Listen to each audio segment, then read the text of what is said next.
मराठा आरक्षणासाठी मागील 11 महिन्यांपासून लढा सुरू आहे. 11.5 महिने या देशात आत्तापर्यंत कुठलाच लढा सातत्याने चाललेला नाही. सगळ्यांनी हा लढा बंद करण्यासाठी ताकद लावली आहे. त्यामुळे माझे मराठा समाजाला आव्हान आहे, जर मराठा समाजाला न्याय द्यायचा असेल तर तुम्हाला घराबाहेर पडावे लागेल. तुमच्यापुढे संकट उभे आहे. तसेच राजकीय नेते देखील दबाव आणतील. त्या दबावाला जर तुम्ही बळी पडाल तर तुमच्या लेकरांचं आयुष्य तुम्ही वाटोळ केले असे समजा, असे मत मनोज जरांगे पाटील यांनी आज शनिवारी 10 ऑगस्ट रोजी दुपारी 4 वाजता साताऱ्यातील गांधी मैदान येथे झालेल्या सभेत व्यक्त केले. मराठा आरक्षण जनजागृती व शांतता रॅली आज साताऱ्यात आली, त्यावेळी ते बोलत होते. समाजानं एक गोष्ट समजून घ्या, मला या महाराष्ट्रातल्या मराठ्यांना सांगायचंय आणि सातारा जिल्ह्यातल्या पण, तुमच्या पुढे संकट उभा आहे. राजकीय नेते दबाव आणतील. तुम्ही जर दबावाला भेलात, तुमच्या लेकराचं आयुष्याचं तुम्ही वाटोळं केलं, तुम्ही त्याचं ऐकलं, तुमचे लेकरं बर्बाद झाले म्हणून समजा. त्याचे लेकरं तुम्ही मोठे केलेत, त्याला काहीच फरक पडत नाही. आता तुम्ही हसलात काय नसलात काय, पण तुमचे लेकरं तुम्हाला आयुष्यभर माफ करणार नाही.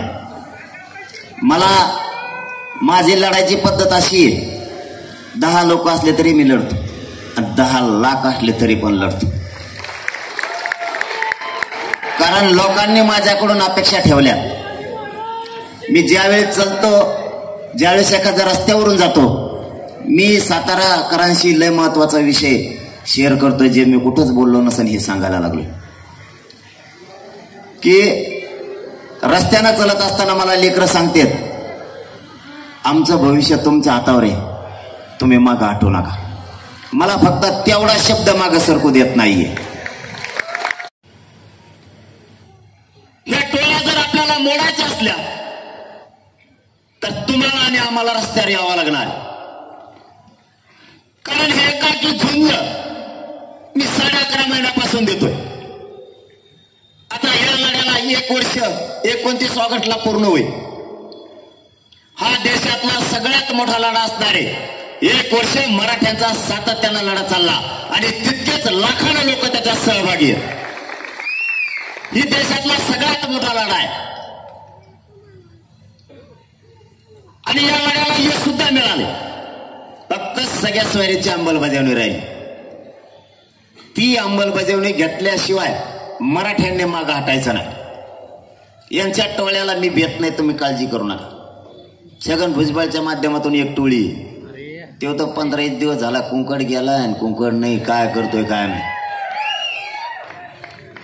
त्यांनी 10-15 तयार केले, टोळी मुकादम. तो बी गप पडला. आता त्याला सोलापूरच्या याच्यात आणलं होतं बघा कोणीतरी, देवेंद्र फडणवीस साहेब मतदारसंघात. त्याला ज्या ज्या मतदारसंघात नेत्यांना त्या मतदारसंघातल्या आमदाराला मराठ्यांनी पाडायचं म्हणजे पाडायचं. सगळ्यात जास्त वाटोळं त्यांनी मराठ्यांचं केलंय. अशा 7-10 टोळ्या उभा केल्या आणि सगळ्यांनी मला घेरलंय. आमच्या तिकडे येऊती ना येणार आहे ना.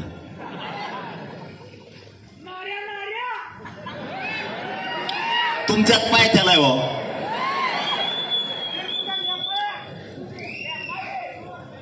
ते एकदाच बोलत येतात, मी कचा बोलायला लागलं की बंद करते. आपलं बोलणं कसं असतं माहिती आहे ना, मग झटक्यात आला ते कुणी येऊन दुसऱ्या बारे बोलतच नाही. ते या बारे काही राहत नाही, काळजी ना करू तुम्ही. यांना वाटतंय लोक रॅलीत नाहीत किंवा सभेला नाहीत, काही वर दबाव येतो. गरीब माणसं असतात आपले, काही गरीब असले तरी कोणालाच मोजीत नाहीत, ते बुटाडच काढतंय पायातलं. पण त्यांच्या मनात आरक्षण बसलंय. हृदयातला माझा विचार त्यांच्या कोणीच काढू शकत नाही, या देशातला कोणीच. मी नुसतं तिकडून सांगितलं, नाव घेऊन याला पाडा घे, पाडाच. कारण तिथं तर भीती आहे का काही, तिथं ऑटोमॅटिक गोल आळा लावलेला असतं. त्याच्या संघ घेणार रोज त्याच खा. काय करता मग, लयच बेवाटतात त्याच खायचं आणि तिथं गेल्यावर त्याच्या विरोधात मतदान करायचं. पडलं आणि हातात काही नाही राहिल्यावर काय करीन ती, तशी सत्ता आणू आपण. पण सत्ता मात्र गरीब मराठ्यांचीच यावेळेस येणार. आपण तशी सत्ता आणून लय ताण दिला ना, आपल्या नोकरदार वर्गाला त्रास देतात, त्यांच्या लेकराला आरक्षण लागतंय. नोकरदार वर्ग जेवढा आपला आहे महाराष्ट्र आणि महाराष्ट्राच्या बाहेर, त्यांना केंद्रीय कॉलेज मिळत नाही, बढत्या होत नाही. आरक्षण पाहिजे असलं, त्याला जर बेवाटत असलं तर त्याने घरच्याला सांगायचं आमका आमका चिन्ह आहे बा, तिथं गेल्यावर कुणाला काही दिसत नाही, गप्पा गप दाब्यो आपण म्हणून दुसऱ्याने मतदान टाकलं असं मी नाही टाकलं. आणि सगळ्यांनी तसंच ढकलायचं एकामेकावर. त्याला म्हणायचं मी तुम्हालाच केलं पण त्यांना संग केलं, मी रोज तुमच्या संघ म्हणायचं.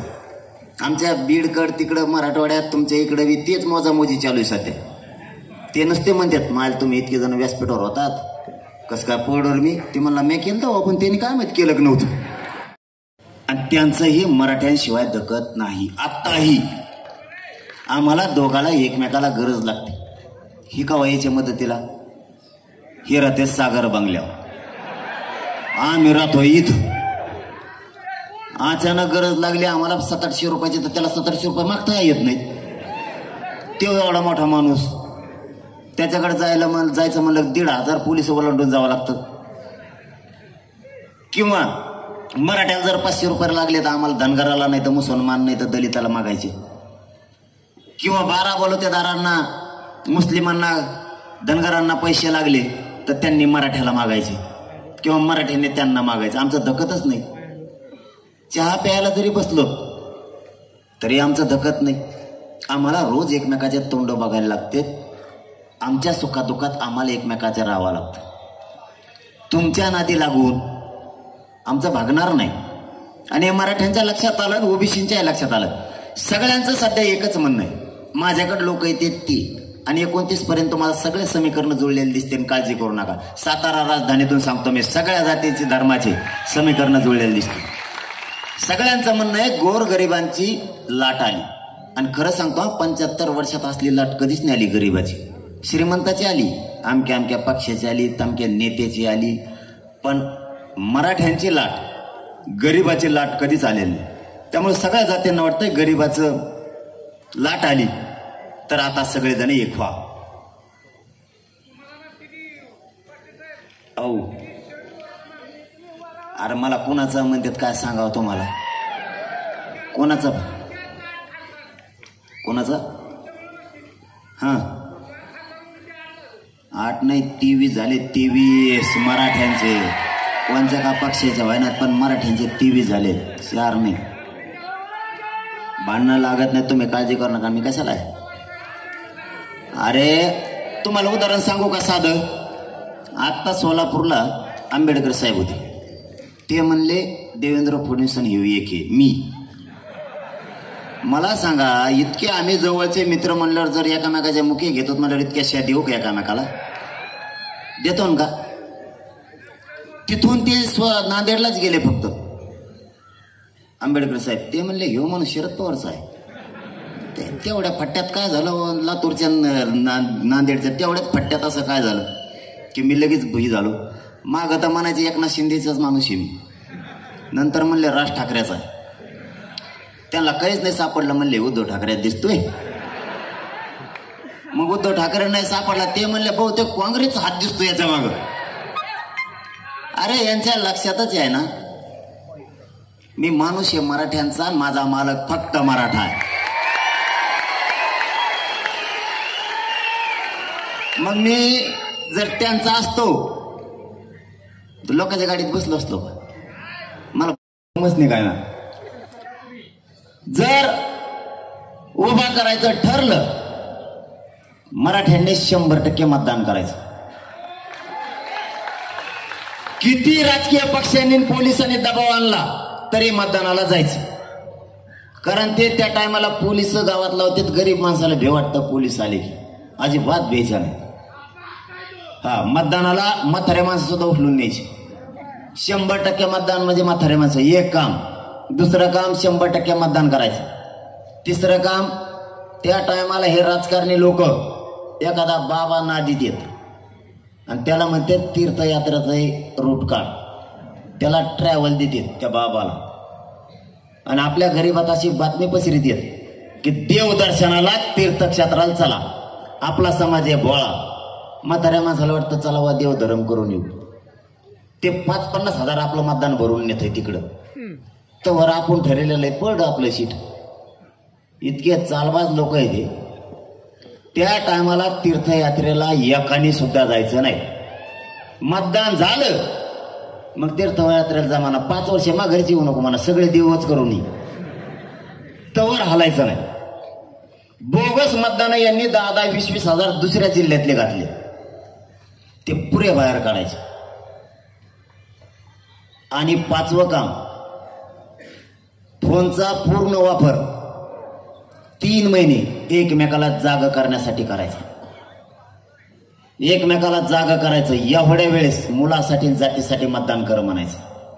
मुलं आणि जात मोठी झाली पाहिजे याच्यासाठी मतदान कर. आणि कोणी नाहीच ऐकलं त्याचे जावई सापडून ठेवा. सगळे जावईच नेऊन बसायचे त्याच्या पुढं. सासऱ्या पुढं जावई. कोणत्या पक्षात काम करत असू द्या, काम करणाऱ्याला सुद्धा काम नाही करून द्यायचं नाही. कारण जात मोठी करायची असली तर हे पाऊल आपल्याला उचलावं लागणार. आणि जर पाडायचं ठरलं मग ते लय सोपं आहे. ज्याला पाड म्हणलं त्याला खापाच मतदान आणायचं. ते पडच म्हणून समजायचं.